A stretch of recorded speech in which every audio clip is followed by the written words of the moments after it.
Bwana Yesu asifiwe. Ninamshukuru Mungu kwa ajili yako wakati huu na majira haya.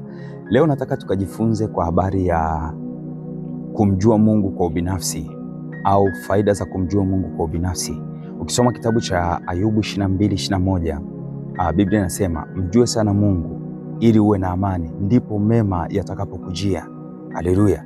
Kumbe ipo thamani ya kumjua Mungu kwa ubinafsi ikihusianishwa na yale mema ambayo tumekuwa tukiyatafuta siku zote, iwe kwa kuomba, iwe kwa kusoma neno, iwe kwa kufunga, iwe kwa kuabudu na kusifu. Yale yote ambayo tumekuwa tukiyafanya katika kumtafuta Mungu, leo Mungu anatufundisha kwamba, leo Mungu anatukumbusha kwamba ipo thamani ya kumjua sana yeye na sio kuwajua sana watu, ili tuwe na amani ya kweli, ili yale mema ambayo ametukirimia au ameyakusudia yatokee kwenye maisha yetu kwa wakati mtimilifu yatokee kwetu.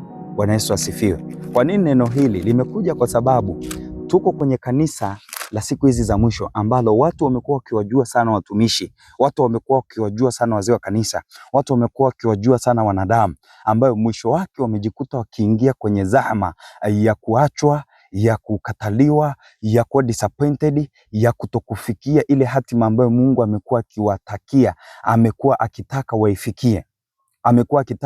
Mungu amekuwa akitaka waifikirie. Bwana Yesu asifiwe.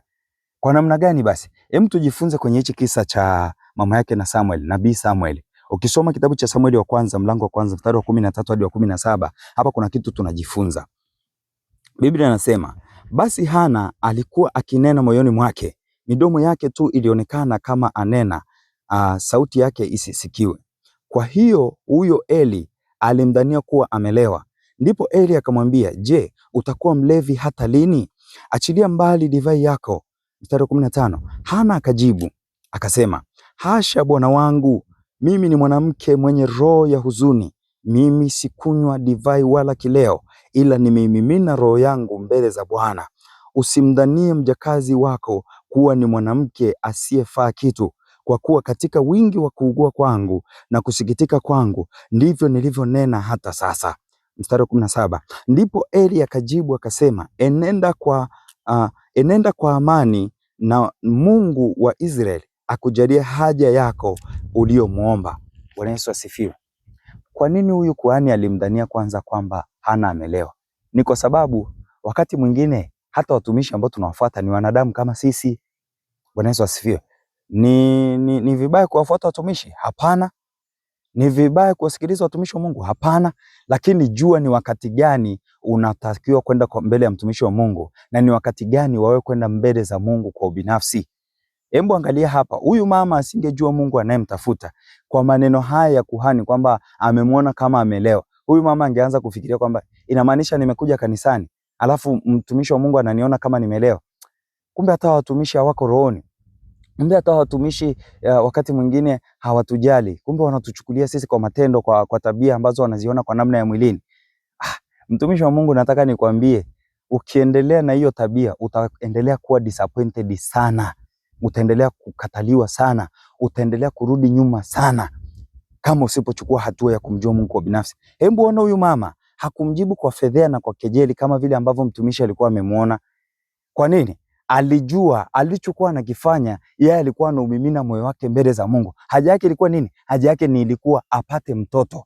Leo hii wewe una haja ya kupata kazi, unaenda mbele za mtumishi wa Mungu. Nenda mbele ya madhabahu, imimine roho yako mbele za Mungu, ili Mungu amshurutishe yule mtumishi kunena mema juu yako, amshurutishe yule mtumishi kuwaza mema juu yako. Haleluya. Tumekuwa tukiwaziwa vibaya wakati mwingine na mtumishi kwa sababu hatuna ajenda mbele za Mungu. Kwa hiyo mtumishi anajikuta hana mzigo na wewe, hana mzigo wa kukuombea, hana mzigo wa kukuhudumia. Kwa nini? Wewe umeenda pale unamuona yeye. Badala ukienda pale mbele ya madhabahu umuone Mungu kwa binafsi, umtafute Mungu kwa binafsi. Unaweza ukaniuliza, ninamtafutaje Mungu kwa binafsi? Unamtafuta Mungu kwa binafsi kwa njia hii hapa, kwa kusoma neno sana. Utamjua Mungu unayemtaka. Iwe ni kwenye kazi yako, maandiko mengi yanayohusianishwa na kazi. Iwe ni kwenye ndoa yako, maandiko mengi yanayohusianishwa na ndoa. Iwe kwenye mahusiano, iwe kwenye afya yako, mengi ambayo yanahusianishwa hivyo. Hivyo kila unapomtafuta Mungu, kienda mbele ya madhabahu, ni kweli utamkuta kuhani, lakini hakikisha una ajenda yako binafsi kupitia neno la Mungu, kupitia kufunga, kuomba. Mtafute Mungu kwa binafsi. Hiyo itakusaidia hata ukienda mbele ya madhabahu. Yule mtumishi hata akiwa kinyume na wewe haitakurudisha nyuma, kwa sababu unamjua Mungu unayemtafuta. Hata wale watu ambao wamekuwa wakikusema vibaya hawatakusumbua kwa chochote, kwa sababu unamjua Mungu unayemtafuta. Bwana Yesu asifiwe. Hivyo huyu mama akajibu kwamba mimi sikulewa, mimi nimemimina roho yangu mbele za Mungu. Angekuwa anamtafuta yule kuhani Eli, maanake kwa majibu yale ya kuhani ya kwamba mbona kama umelewa mpaka hata lini utakuwa mlevi? Kumbe kuna wakati kuna watu wanatujaji kwa tabia zetu, kuna watu wanatujaji kwa mionekano yetu, lakini sivyo Mungu anavyotujaji. Biblia inasema Mungu anautazama moyo, moyo uliopondeka, moyo uliomiminika mbele zake. Biblia inasema heri wenye moyo safi, maana hao watamuona Mungu. Ndugu yangu, kuwa na moyo safi mbele za Mungu, haijalishwa watu wanakuonaje, ni swala la muda tu. Pale ambapo Mungu atageuza maisha yako, wale waliokuwa wakiongea vibaya ndio wale watakuja wataongea vizuri juu yako.